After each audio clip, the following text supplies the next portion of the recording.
fait Radiant. Ces heures noires souillent à jamais notre histoire et sont une injure à notre passé et à nos traditions.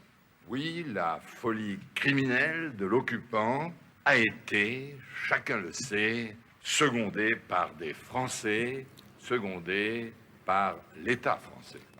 Vous l'entendez, l'ancien président de la République, Jacques Chirac, vous l'entendiez, son discours du 16 juillet 1995, prononcé à l'occasion des cérémonies commémorant la grande rafle du Veldiv des 16 et 17 juillet 1942. Et justement, pour en parler, après un week-end placé sous le signe de la commémoration, eh bien, nous retrouvons notre chroniqueuse, l'avocate Karen Noblinski, pour en parler. Bonjour Karen.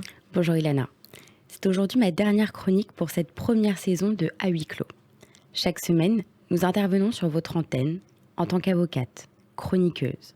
Et ce matin, j'ai souhaité intervenir en tant que femme, issue de cette troisième génération, en tant que petite fille élevée dans le souvenir de la Shoah, du devoir de transmission, et où le yiddish vit toujours.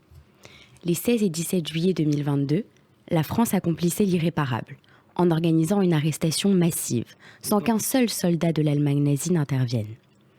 Aux mains de la police française, ce n'est pas moins de 13 152 juifs qui furent arrêtés par la police avant d'être détenus au Vélodrome d'hiver durant 5 jours, puis dans des camps d'internement, à Drancy, Pithiviers ou Bonne-la-Rolande, avant d'être livrés dans des camps d'extermination. La France de la honte.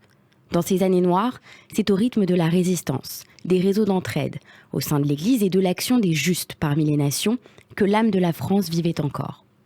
Je pense notamment à Françoise et Paul Vigne, qui cachèrent ma grand-mère, mais aussi aux 4149 justes qui décidèrent d'incarner l'honneur de la France, ses valeurs de tolérance, d'humanité et de justice. Comme tant d'autres, ils avaient le choix, celui de détourner le regard, de fermer les yeux, de passer leur chemin, mais pour sauver l'autre, ils décidèrent d'agir, agir au péril de leur vie. Alors, est-ce qu'on peut rappeler depuis quand la France, Karen, commémore-t-elle la rafle du Veldiv ?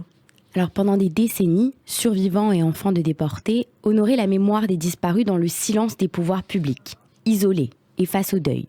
Mais le savoir établi par les historiens dans les années 70, le combat des Klarsfeld, la parole libérée des survivants, les procès d'Eichmann, de Klaus Barbie, de Paul Touvier et de Papon ont contribué à connaître la vérité et à faire évoluer l'attitude des autorités françaises.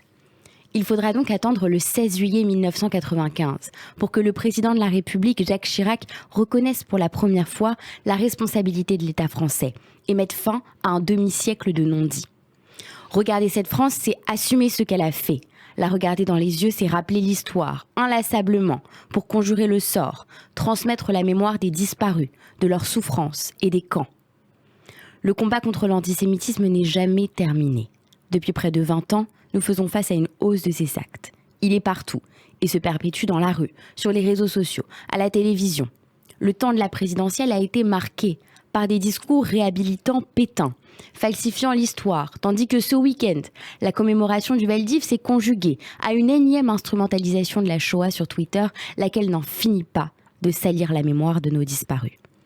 Mais je rappelle à ces derniers de ne pas oublier les mots de Robert Badinter.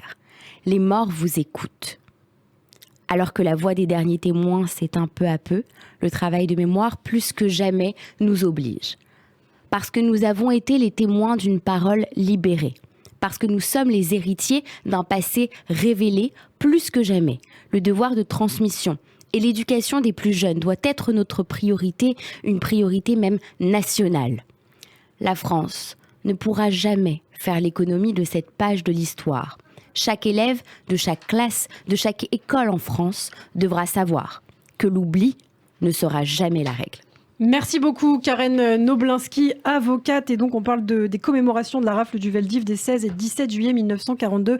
Important évidemment de rendre hommage à toutes ces victimes. Merci beaucoup Karen. Merci. Et on vous retrouve donc dès la fin du mois d'août ou peut-être dès le mois de septembre pour entamer une nouvelle saison sur Radio J. Merci Exactement. beaucoup. À très bientôt. Merci.